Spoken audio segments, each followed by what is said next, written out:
इस दिवाली में आपको एक बहुत बड़ा तोहफा देशवासियों को मिलने वाला है। पिछले 8 साल से हमने जीएसटी का बहुत बड़ा रिफॉर्म किया। पूरे देश में टैक्स के बर्डन को कम किया, टैक्स की व्यवस्थाओं को सरल किया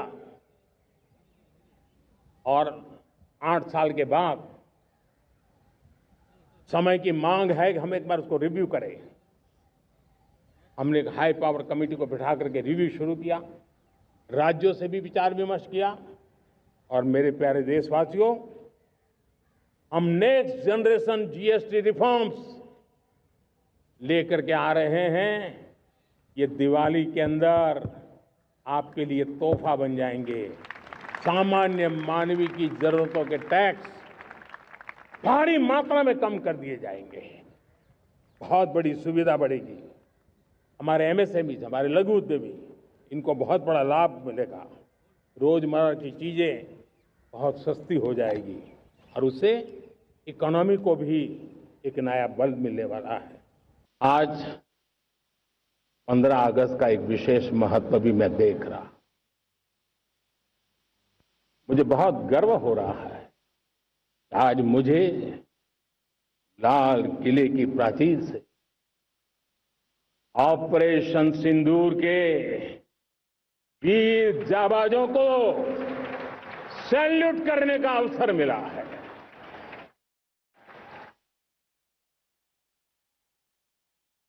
हमारे वीर जाबाज सैनिकों ने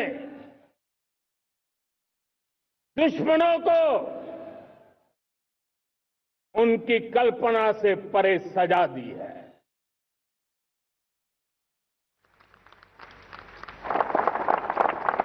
और इस अपील को पहलगाम में सीमा पार से आतंकियों ने आकर के जिस प्रकार का कत्ले आम किया, धर्म पूछ करके लोगों को मारा गया। पत्नी के सामने पति को गोलियां दी, बच्चों के सामने अपने पिता को मौत के घाट उतार दिया गया। पूरा हिंदुस्तान आक्रोश से भरा हुआ था। पूरा विश्व भी इस प्रकार से संहार से चौंक गया था। मेरे प्यारे देशवासियों, ऑपरेशन सिंदूर उसी आक्रोश की अभिव्यक्ति है।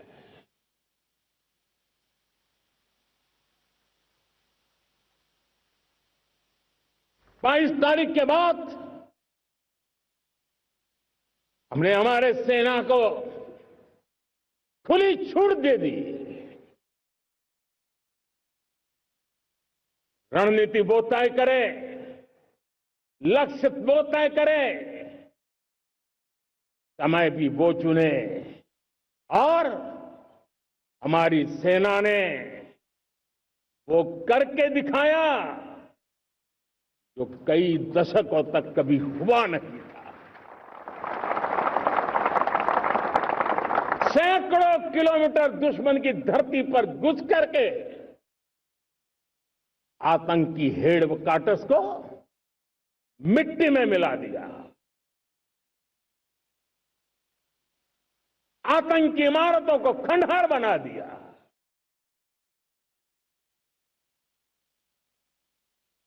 पाकिस्तान की नींद अभी भी उड़ी हुई है।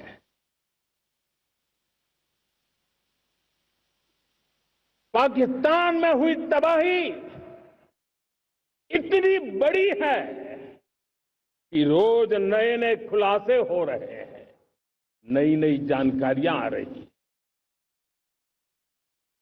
मेरे प्यारे देशवासियों,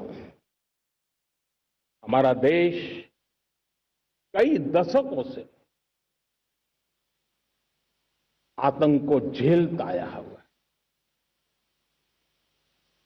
देश के सीने को छलनी कर दिया गया है। अब हमने एक न्यू नॉर्मल प्रस्थापित किया।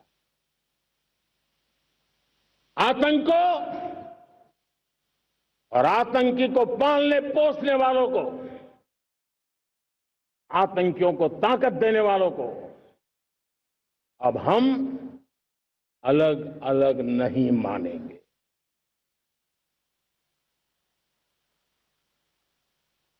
वो मानवता के समान दुश्मन है, उनके बीच कोई फर्क नहीं है।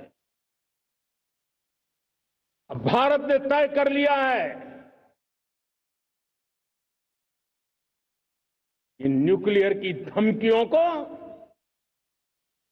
अब हम सहने वाले नहीं हैं।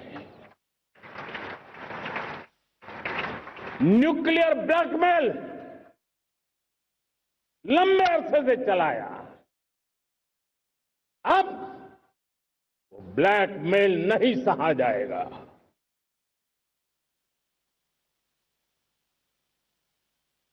आगे भी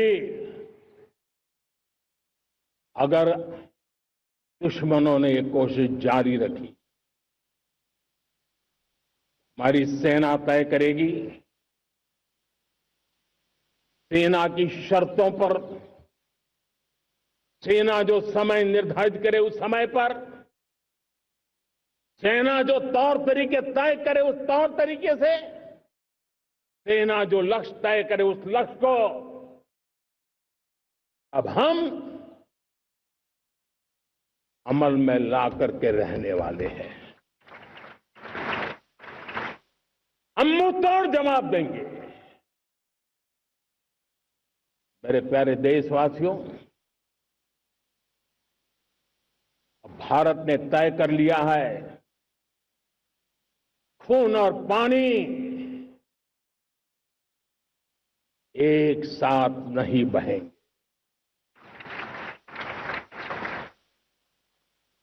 अब देशवासियों को भली भांति पता चला है कि सिंधु का समझौता कितना अन्यायपूर्ण है, कितना एक तरफा है।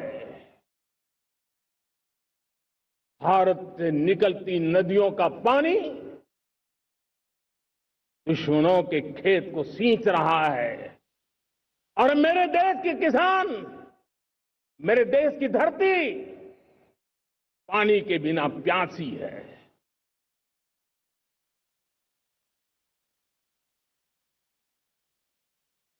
ये ऐसा समझौता था इसलिए पिछले 7 दशक से मेरे देश के किसानों का अकल्पनीय नुकसान किया है।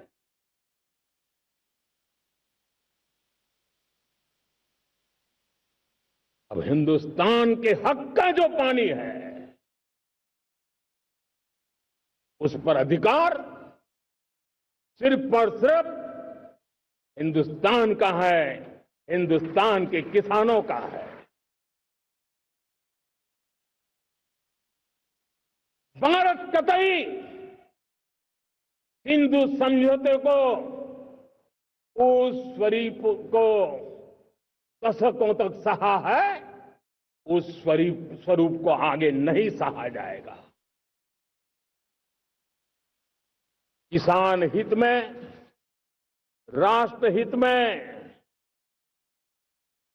ये समझौता हमें मंजूर नहीं है।